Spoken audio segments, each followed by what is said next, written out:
World Environment Day came into existence in the year 1973 by the United Nations Environment Programme. The day is observed on the 5th of June every year to spread awareness about environmental protection and conservation. But why?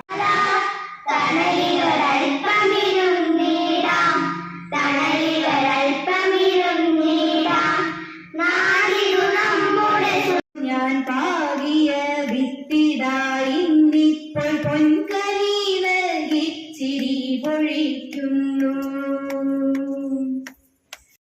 ഞാൻ പാകിയ വിത്തിടായിന്നിപ്പോൾ പൊൻകനി